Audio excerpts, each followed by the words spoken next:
প্রায় 1 বছর আগে উত্তরবঙ্গ মেডিকেল কলেজেও কি রিঙ্গার্স ল্যাকটেট স্যালাইন দেবার পর মৃত্যু হয়েছিল একাধিক প্রসূতির।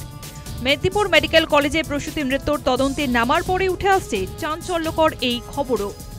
রিঙ্গার্স ল্যাকটেট ব্যবহার বন্ধ করার পর প্রসূতি মৃত্যুর হার কমানো গিয়েছিল স্বীকার করে নিচ্ছেন উত্তরবঙ্গ মেডিকেল কলেজের চিকিৎসকও।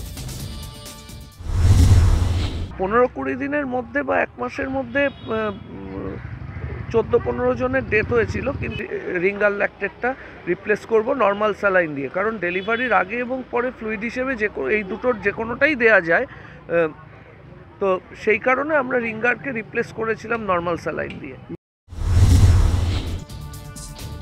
এরপরেও কেন পশ্চিমবঙ্গ ফার্মাসিউটিক্যালসের রিঙ্গার্স ল্যাকটেট স্যালাইন ব্যবহার করা হলো তা নিয়ে উঠছে প্রশ্ন।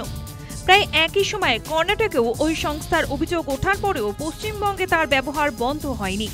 তাহলে কি অন্য কোনো স্বার্থ জড়িত ছিল? ইডি তদন্তের দাবি জানিয়ে শুভেন্দু অধিকারীর অভিযোগ, শাসক দলের সঙ্গে ঘনিষ্ঠতার সূত্রেই বারবারন্ত ওই সংস্থার। যে কোম্পানিকে 22 সালে টেন্ডার ছিল, তার 6 মাস টেন্ডার এক্সটেনশন দিয়েছে স্বাস্থ্য দপ্তর। এটাও একটা ক্ষমার অযোগ্য ত্রুটি এবং এর পিছনে অর্থ আছে, এটা আমি দাবি করি। এখানকার যে কোম্পানির সাপ্লায়ার, তার মধ্যে মুকুল ঘোষ বলে একজন ডাইরেক্টর আছেন, মুর্শিদাবাদের বহরমপুরে বাড়ি। তিনি পলিটিক্যালি শাসক দলের ঘনিষ্ঠ। তিনি কলকাতায় এসে এই সেটিং এবং management handover of the card money.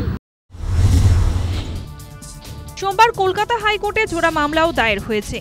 2024-এর March মাসে কর্ণাটক সরকার এই সংস্থার রিঙ্গার্স ল্যাকটেট স্যালাইন নিষিদ্ধ করার পরেও কেন তা ব্যবহার করা হচ্ছিল প্রশ্ন তোলেন মামলাকারী বিজয় সিংহল এবং কৌস্তব বাগচি। এত কাণ্ডের পর সোমবার দেখা গেল এসএসকেএম হাসপাতালে স্তূপাকারে রয়েছে রিঙ্গার্স ল্যাকটেট স্যালাইন। পরে সেই স্যালাইন সরানোর উদ্যোগ নেওয়া হয়। তার বদলে রাজারহাটের ইন্ডিয়ান ড্রাগ হাউস কোম্পানির স্যালাইন আসে হাসপাতালে। News time.